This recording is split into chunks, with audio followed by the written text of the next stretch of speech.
When I first got into Metal Gear, I was having a blast just playing all of these incredible games back to back and getting this entire saga in one go. However, when I played Peace Walker, I felt like I was missing a part of the story. Like, there was something I skipped. And truthfully, I didn't skip it on accident.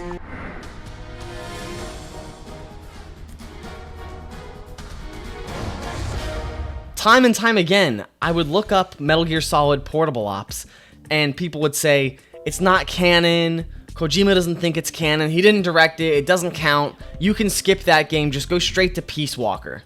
And at the time, I didn't really have a great way to access the game, so I just ended up skipping it. Until last year, when I finally played Metal Gear Solid Portable Ops.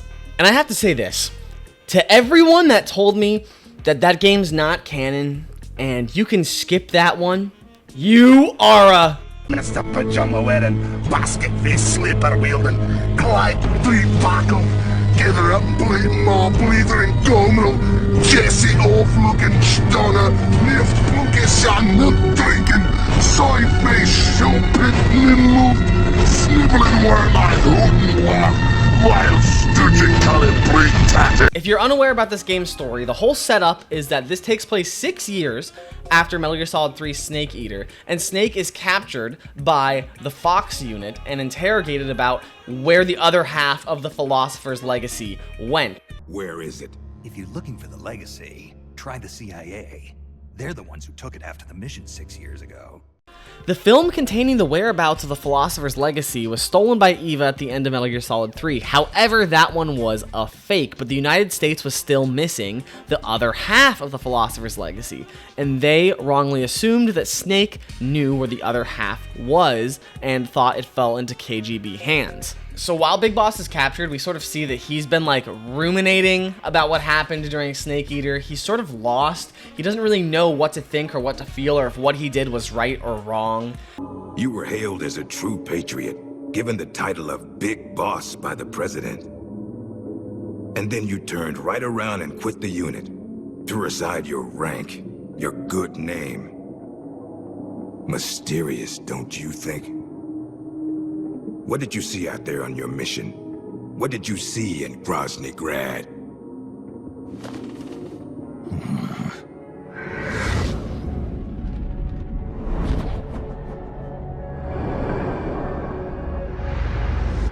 And I really like this transitional period in his character. I feel like it was very jarring going from Naked Snake in Metal Gear Solid 3 to Big Boss in Peace Walker. Those characters feel entirely different in their tone and outlook. Great. I'm counting on you, Big Boss. Call me Snake. It's been an honor, Snake. Anyway, while Big Boss is imprisoned, he comes across a young Roy Campbell. Yeah, young Colonel Campbell. And Roy's inclusion here is definitely very strange. Like, I'm pretty sure they just put him in this game because they were like, oh, we gotta have someone on the codec, and Colonel Campbell's the most iconic guy, so let's just make it so that Big Boss knew him when he was younger. But it's also like really strange because we've seen these characters like multiple times and neither of them like mentioned that they had like some sort of relationship or friendship in the past, so that's kind of just weird. Anyway, to summarize this game's premise for you, basically the Fox unit has rebelled against America, and they're trying to start Cuban Missile Crisis 2, and they're led by a guy named Gene, who has the supernatural ability to rizz up enemy soldiers just by speaking. So Snake and Roy Campbell are going to take down enemy outposts and recruit soldiers to their side to try and build an army against Gene and overthrow him. The gameplay of this game is really similar to Peace Walker, down to just recruiting soldiers to your side and getting better soldiers to build up your army. However, instead of extracting them with the balloons, you have to drag them across the entire stage back to the truck in order to get them back on your side, and it's really, really, really fun. But what I really like about this is that instead of just jumping into Peace Walker where Snake already has an army amassed and he's somehow this charismatic god that everyone just reveres, we actually get to see in this game Snake having to rise up and be a leader for people even though he doesn't want to be. Which again just makes this whole transition from 3 to Peace Walker so much more believable. The first soldier Snake ever recruits in this game, Jonathan, I feel like really just exemplifies this. Jonathan refuses to join Snake's army until he learns that he is Big Boss, and he holds him with such high regard that he's willing to give him a shot and actually join him. And Snake, you must be Big Boss. You're the hero who killed Colonel Volgin at Groznygrad. I will follow you. Snake, give me my mission. I really like this for Snake's character, as it's like the first time he ever used the Big Boss name. He hadn't even accepted the Big Boss name for himself yet, but he let himself use the Big Boss name to get ahead. And I feel like this minor moment really shows that gradual slip from Naked Snake to Big Boss. And one of the most powerful scenes in the game, to me personally, is later when Big Boss gets captured by the enemy. A group of soldiers that he recruited, led by Jonathan, go in to free him from prison. You came to save me? You didn't even know if I was still alive. Why'd you put yourself in danger like that? Because you're our boss. Besides, we knew you wouldn't let yourself get killed in a place like this. But saving me's not gonna... We need you. Don't forget that, Snake. All right, let's get out of here.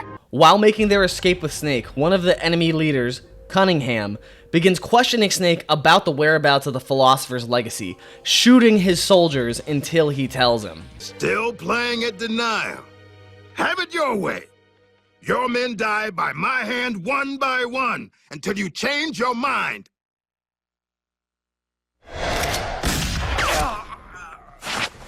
Stop! Where's the Philosopher's legacy? Where is it? I don't know! Stop it! I don't know anything, I swear! And it's a sad scene to watch, because you can tell that Snake really cares about his soldiers, especially after they just told him how much they care about him. And he genuinely is telling the truth to Cunningham, but can't stop him from hurting his men. I really like this moment, because it's the first time we've really seen that loyalty to Big Boss hurt those under him. This all comes to a head when later in the game, Jonathan shields Snake from gunfire and tragically dies. Snake, look out!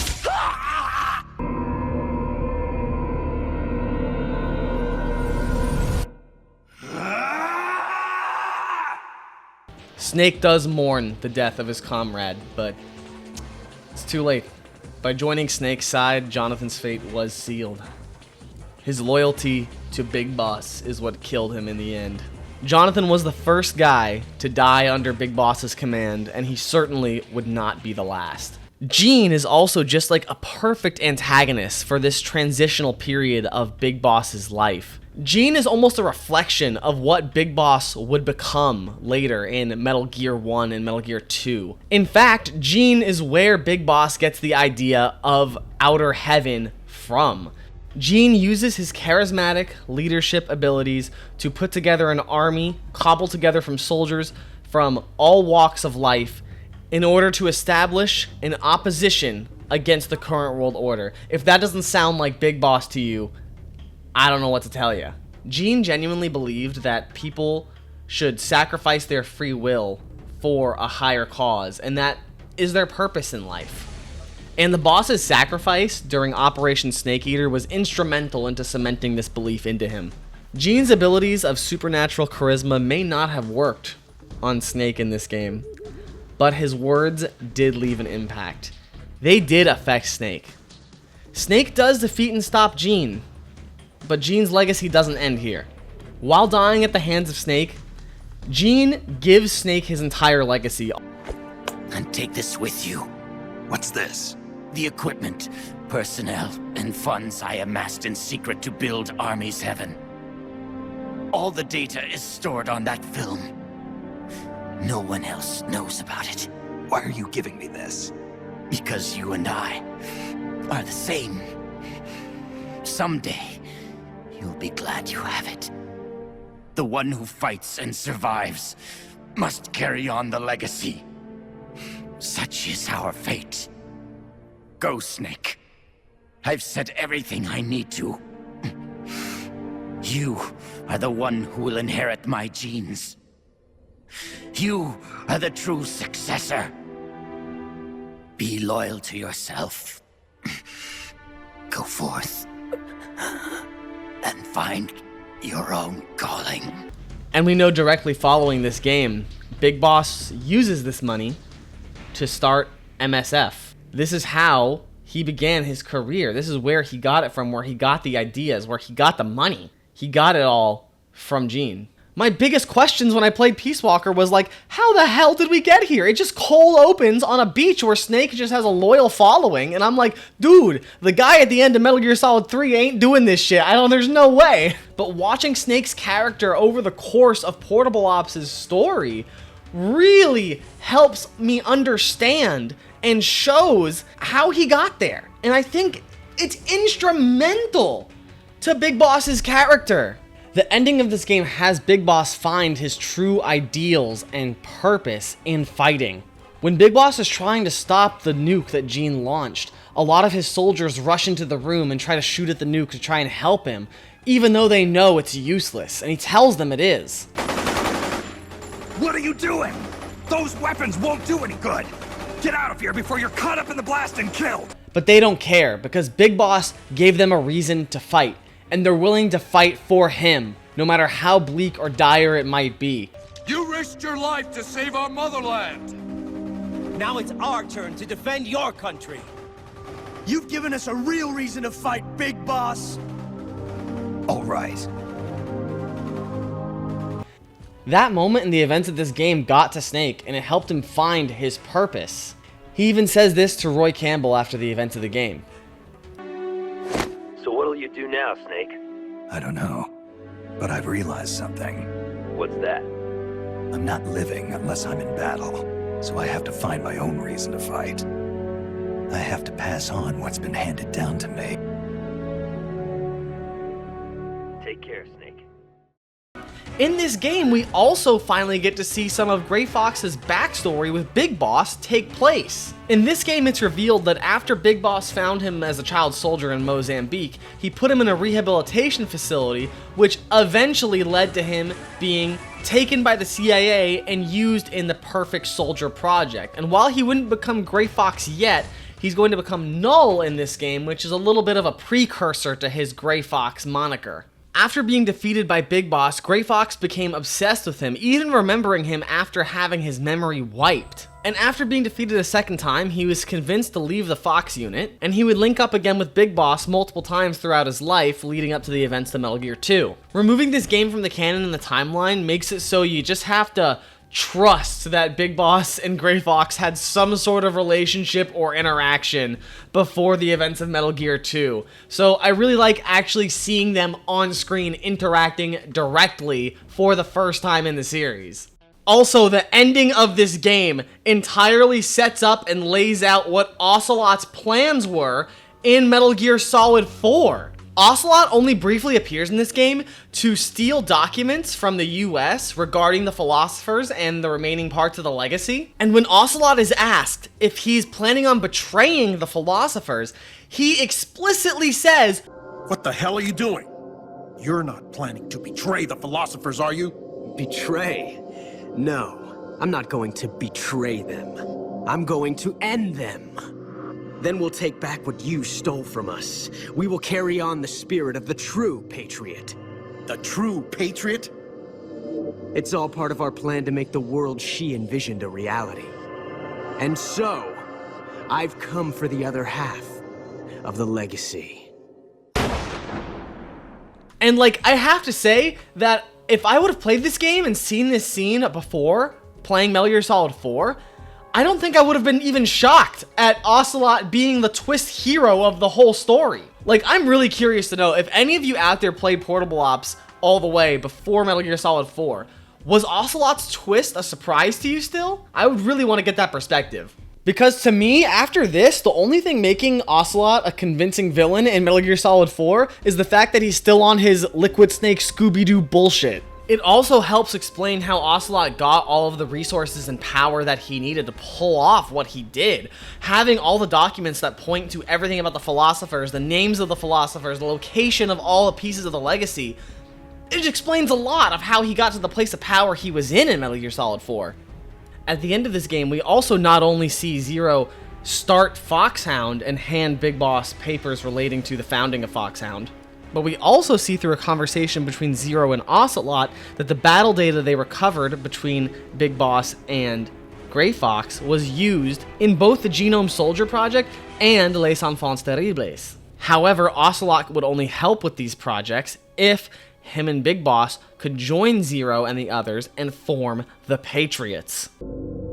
Battle data. From the Perfect Soldier. Genes. Genome. I see. Intriguing. I'll help you with the project. But on one condition. I want him to join us. Yes, Big Boss. So that we can become the Patriots.